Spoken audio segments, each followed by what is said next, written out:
Hi, I'm Rick Maurer, and I'm really delighted to be on this show with Phil today. And just so you know who I am, I write about change management. In particular, I'm interested in two questions. Why do people support us, and why do they resist us? And I continue to write books about that and all that. So I want to tell you the best advice that I think I've ever gotten professionally was about 15 years ago. And I had three major consulting projects that if you had looked at those projects and looked at the proposals and the contracts, you go, wow, this is great. I mean, they looked like good work. They were lucrative. I mean, everything you would want. And I ended up hating all three of them. I mean, one of them, I had said yes to something that would have excited me 10 years before that, and it no longer excited me. And I didn't pick it up until way late in the process. And what I was doing was phoning it in. And I'm really embarrassed to say that, but I was. The other two were between management and labor, two very different situations. And they just were acting in bad faith. And basically, it was kind of like, well, if we bring this guy in, we say, well, we did everything we could do. We hired this guy. He's written books. And they didn't really want to do the things that they had to do. So I was saying to my wife, Kathy, and I said, look, maybe I'm not any good at this anymore. And she said, well, you know, I don't think you've lost your skills in the last 6 months. Maybe you were never any good. And by the way, she knew that would get me to smile. We do not have a strained marriage by any means. And she said, look, a lot of guys your age are retired and you've just started playing music again. Why don't you back off from work a little bit and play more music? I mean, you really love it. And I didn't do that, but it was swirling around in my head. And I was talking to a friend of mine, Kim, and I told her the story. And she said, so why aren't you listening to your wife? And I said, well, you know, I don't want to ever retire, but I want to know the money is there in case for some reason I changed my mind or I really had to do that. And she said, oh, how much more money do you need? And I said, I don't know. And she said, that'll keep you working. And I put together what Kim had said and what Kathy said, and ended up with doing something that I wish I had done years and years before that. And that was I decided I'm only going to take on projects that give me as much pleasure as music. And my horn is sitting like within arm's reach right here. Today, I will pick up the horn and practice for a couple of hours. And it's not the big gigs. I like playing big gigs once we can start playing gigs again, but I love practicing. I just love having the horn in my hands playing. And so when I get a call and say, hey, could you help us with? I'm really listening is not only am I a good fit for it, but am I a good fit for it from my standpoint too? Like, oh yeah, this would give me the same kind of pleasure that music does. So that's the best advice I ever got. Awesome, Rick. That's great, man. So yeah, I mean, that's a great way to look through relationships. That's a great way to look through just about everything, right? Does it give us pleasure to do it or not? So that's really interesting as we talk about carpe possibility today, right? Seizing the possibility of what might be, which I think is really important for us to really consider. So, Rick, let's take us back, man. So I know you've written books, right? You play the horn. Talk to me though. How did this get started? Your interest in possibility and what might be. Well, it actually started kind of by chance in graduate school. I'd gone to music school, and then in graduate school, I was studying in a program where I was going to go out and work in schools, and I was going to work with emotionally disturbed kids. These kids, who some psychologist had said they're disturbed. And the philosophy of this graduate program is, a lot of these kids aren't disturbed. It's the schools that are disturbed. And so your job really is to change the school system. And if you can change schools, you'll have fewer kids running around acting disturbed. I bought that then, and I still buy it. But when I got out of school, I got my first real job. And you can imagine, here I am, 25 years old. I walk in, I just gotten out of the Army, out of graduate school, and I walk into a school. Here's teachers who've been there 20, 30 years. And I go, hi, I'm here to help. And they go, well, that's really nice, young man. You sit right over there, and the moment we need help, we're going to ask for it. And every time I would come up with an idea that I, of course, thought was brilliant, it would go nowhere. And that started it. And as I was teaching, I would keep doing things and keep saying, how come they listen to other people and they don't listen to me? And after about 8 years of teaching, I had learned about the field of organization development, and so went back to school, was studying that. But that whole thing stayed with me: is how come some people are able to get their ideas across and others not? And that's what got it all going. And it's still, I think I've got some really good answers to that, but it's still a work in progress. Wow. No. Wow, that's interesting.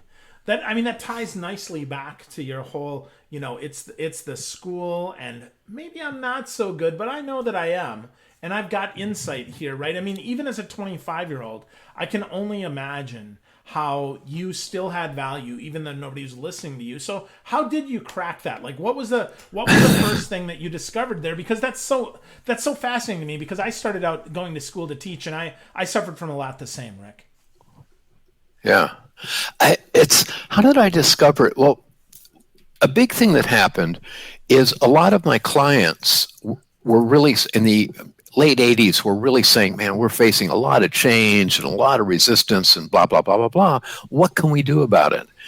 And so I started searching the business press, and I remember doing a literature search. This is back when you actually had literature and not Google. And I just typed in, like for Fortune and Wall Street Journal, the phrase resistance to change. And one word kept coming up, one verb, and it was to overcome. We need to overcome resistance. Now, I get the sentiment, but that actually works against it. In my experience of saying, I'm here to help, man, when you push back against resistance, you actually are inventing more resistance, And so, well, what do I mean, I've been studying Aikido and Tai Chi, both martial arts, that really use the energy of the other person. And so you're not, in fact, in Aikido, some schools of it, there are no attacking moves. You can't do an aggressive move. You can only do it in response. I was looking at that, and then I started studying at a place called the Gestalt Institute of Cleveland. And the Gestalt approach to resistance is people resist for a good reason. We need to respect that. And if you respect it, and listen to it, people are far more likely to start breaking down some walls and starting saying, well, what about this? What about that? That doesn't mean people are a pushover, but it was a very different approach. And of course, they were talking in psychological language, and I realized my clients who were IT people and engineers would not like that. And so I started trying to translate it, and then ended up coming up with my own model, and was trying to prove it as I was working. And I found more and more this model I was coming up with was helping me, I hate to say get my foot in the door because I don't operate that way, but in conversations have more connection with people, and consequently, not only would they get more interested in what I was saying, I would tend to get more interested in what they were saying too, which really kind of goes against that. We got to overcome it. So if Phil will just shut up, I'm going to go ahead with my sales pitch here. No, that's so interesting. I mean, the biggest thing that I heard from that is that people resist for a good reason. Mm-hmm. And it's our job, whether we're in sales or coaching or consulting, to find that reason out.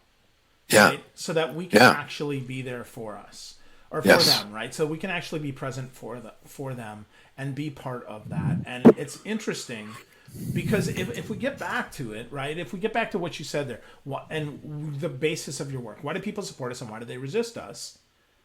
I would say that people support us for a good reason as well. So as much as they resist, right? So talk to me about that. Let's talk about support, because we could talk about resistance all day and why that is. Yes. But let's use the positive energy here. Let's talk about support. So how do we help people be more open to supporting us? How do we get them, how do we trigger more energy, right? Because your new book, Seizing Moments of Possibility, is about triggering energy and forward momentum on this. So let's talk about that. Let's talk about triggering some of that energy, please, Rick.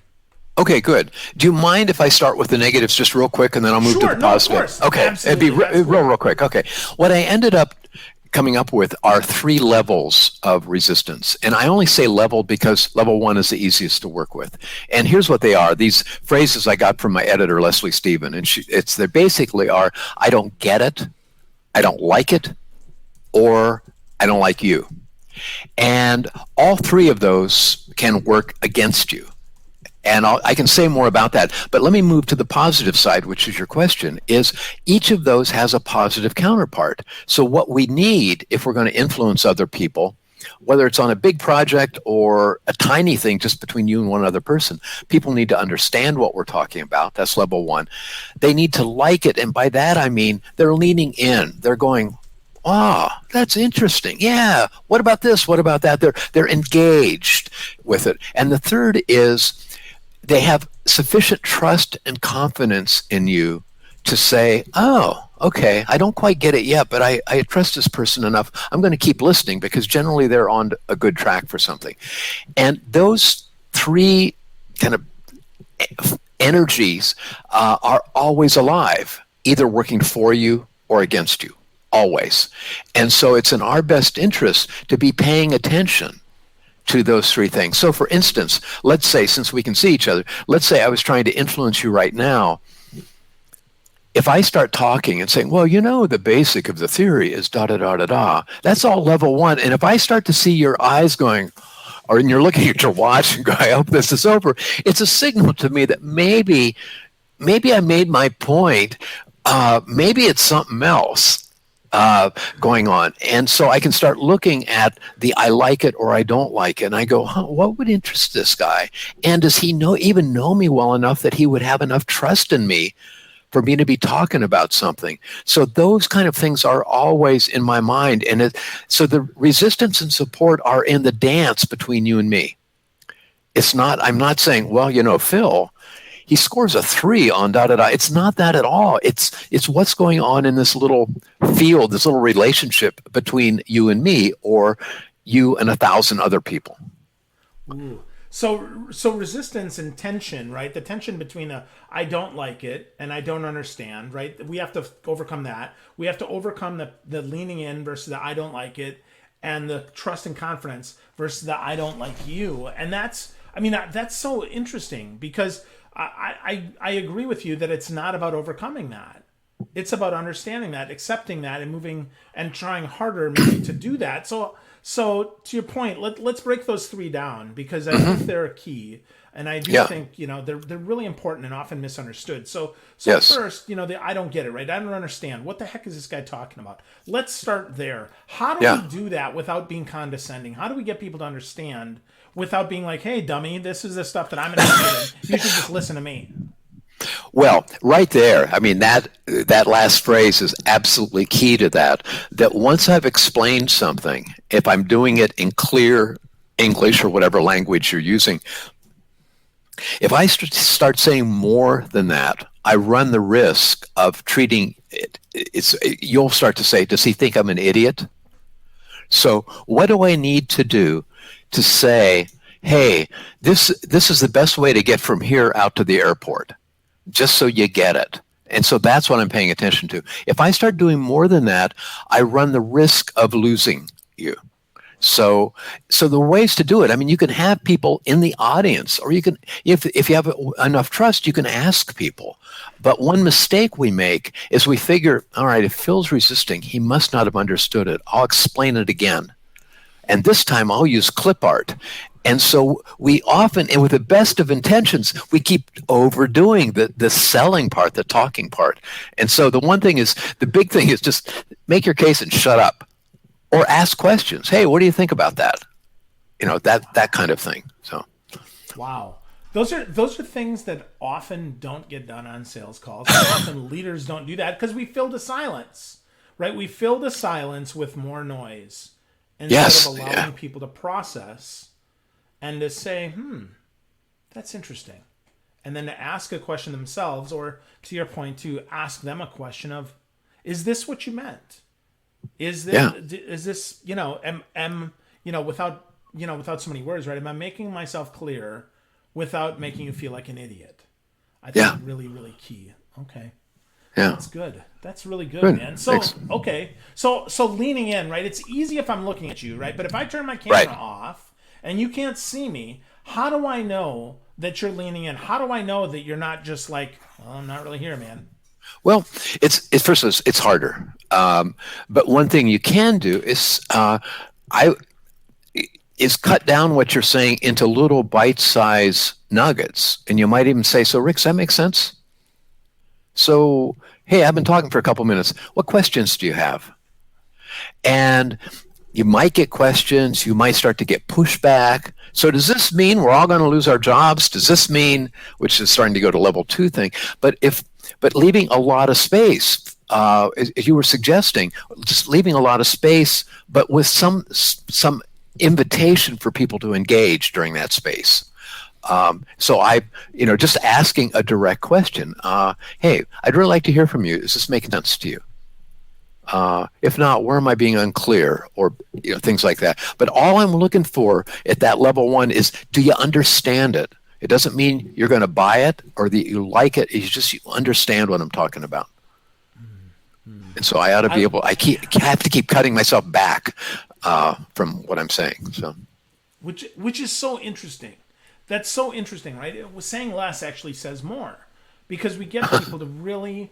To come in. I mean, your point there about leaving space for questions with an invitation for engagement, not just, shut up and think about it, but really think about it and tell me what you think. Like, give me some feedback. How is this working for you? What isn't clear? I think is really, really strong there. I really like that, Rick, and I think that's cool. Really powerful.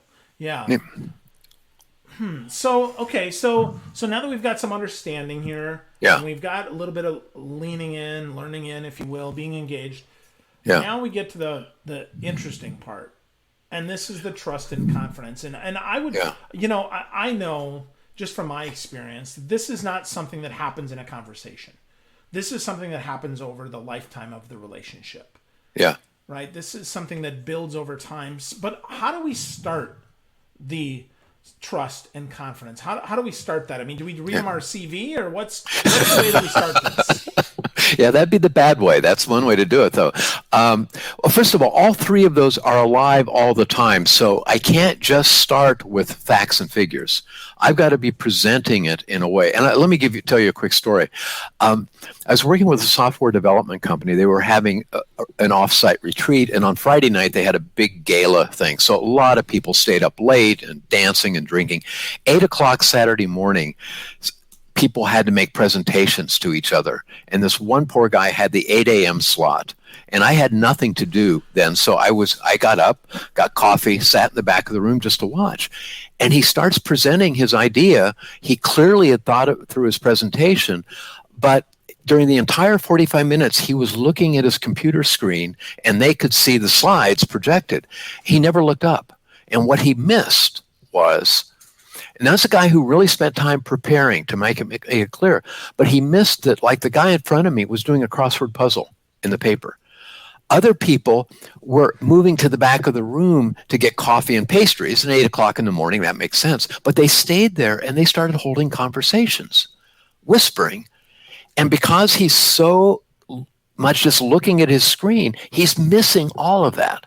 Now, what he could have done, when I talk about like seizing moments of possibility, is if he had just put a note into himself after 5 minutes, stop and say, hey, so what do you think so far? Or, hey, folks, I'm really excited about this, but I know it's Saturday morning. Are you with me or not? You could joke about it, but you need that feedback loop, because what happened at the end of it, he said, well, that's it. What questions do you have? And there was nothing.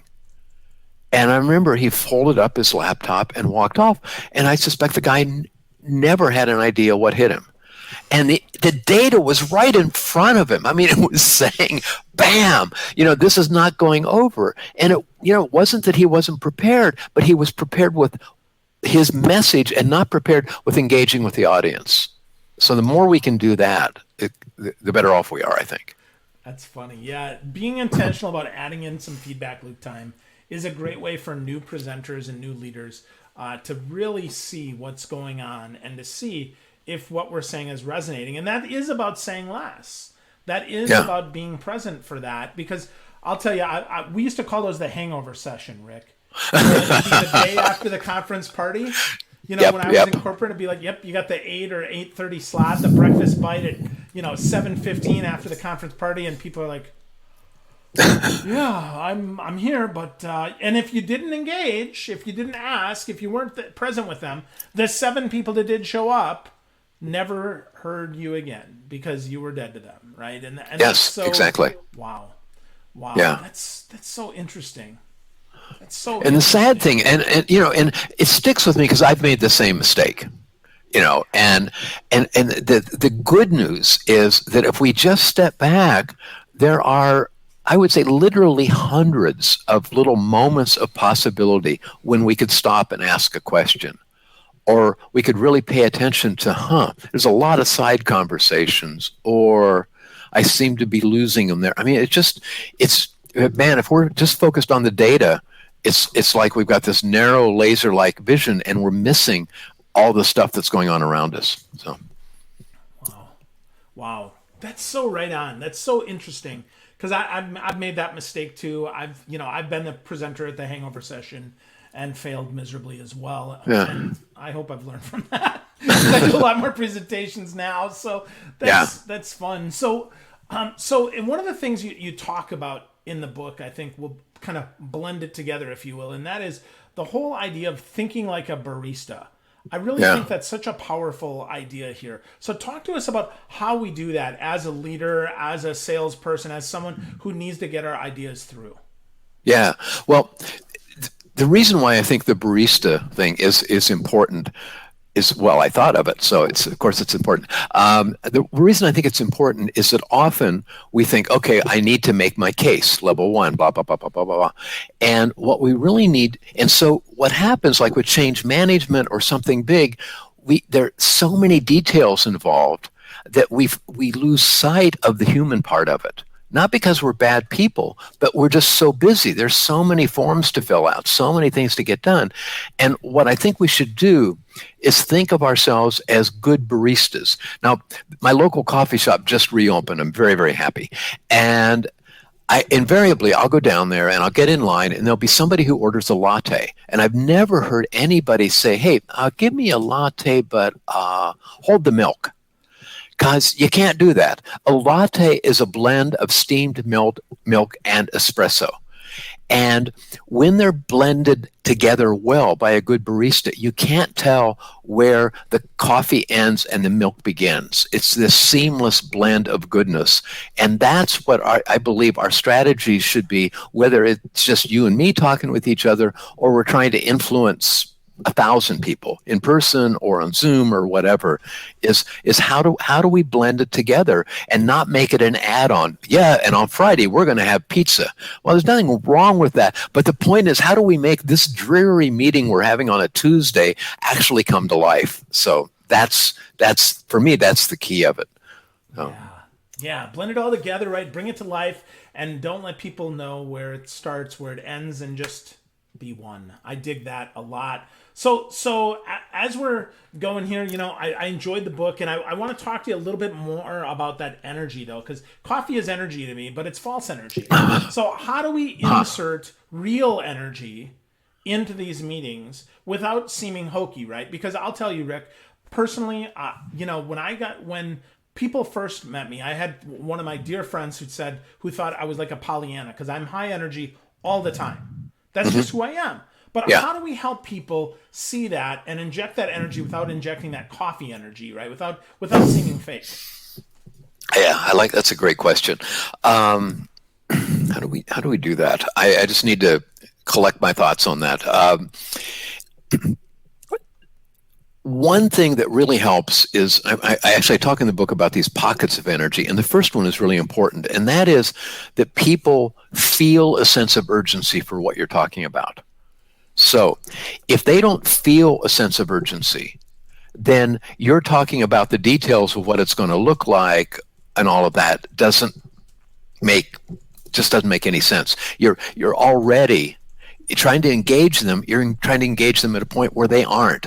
They're going, why is he talking about this? This isn't important. So for instance, if it's a sales call and I'll say, hey, I'm glad you had a couple minutes to talk, Phil. I got this phone for sale. And you're thinking, I just bought a new phone.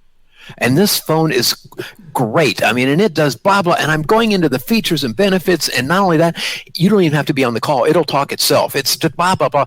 And you're just not paying attention because you got a phone already. There's no urgency. But if you just lost your phone down a drain during a storm and I go, hey, I sell phones, you go, really? So we need to somehow to be addressing, I've never told that story before. I like it. I like your reaction. Thank you.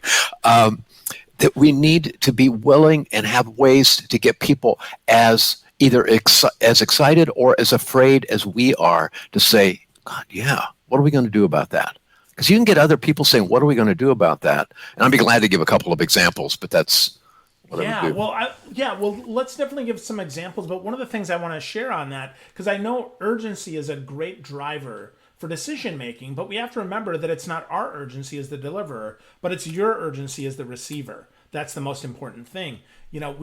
So finding out, to your point about, I don't get it, helping them understand what they're talking about and connect that to something that's important to them is really important and really a key to helping, take that energy from me and this problem suck and I want to get you off the phone to, hey, Rick, let's spend some time together. Let's solve this problem. So give me an example or two of that, please. Yeah. Let me give you a corporate example and then a sales example. There was a period in, about 20 years ago in the States where a lot of healthcare institutions were turning into profit-making entities. And that was a very different mindset than being a community service. And I was working in a small hospital, and they were part of a 12 hospital system located around the United States. And changes just seemed to be going really well there. I mean, they had the same pressures everybody else did. And I was talking to the CEO one day, and I said, am I on track here? I mean, you're just not getting resistance. I mean, people seem to be with you on stuff. Are you not facing the same problems? And he said, oh, no, we face exactly the same problems. And I said, so what's going on? And he said, well, two things. He said, one, as CEO, I'm invited to meetings all the time. My calendar is filled with meetings. And my only criteria for saying yes is you got to give me the last 3 or 4 minutes to talk about whatever I want to talk about. And people always say, yeah. And he said, what I do is I'm not trying to sell them anything. I'm trying to say, hey, this is what I'm paying attention to. This is what's keeping me awake at night. Hey, I don't know if you noticed in the paper this morning, the hospital down the road is building a new cardiac wing. I don't know what implication that's going to have on us, but it's got my attention. It's that kind of stuff.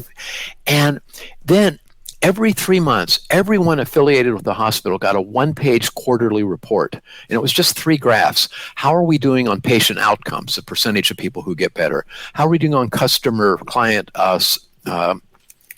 service? Are people happy with us or not? Which is independent from getting better or not. I mean, you could get better and go, man, but I never want to go back there again. And then the third one is financial performance. And then they're compared to the other hospitals in their own system. And then I think it was Gallup had survey for the whole country, and you could see how you were doing. So there weren't a lot of bullet points, or it was just graphs. And the executives usually have that data. But when you give it to the people who work in the cafeteria and the surgeons and the people who draw blood, was unusual. And he said, here's what's amazing, is not only do people know what's going on, people started coming to me saying, hey, we're worried about our customer service scores. They're going down and everybody else's is going up. And we were wondering about that. So we did a little checking. We think we found out why, and we have a suggestion. So instead of resisting change because they're getting that same sense of urgency, they're coming to the leader and saying, hey, we really need to pay attention to this. Here's how we think we should do it. And the guy said, yeah, absolutely.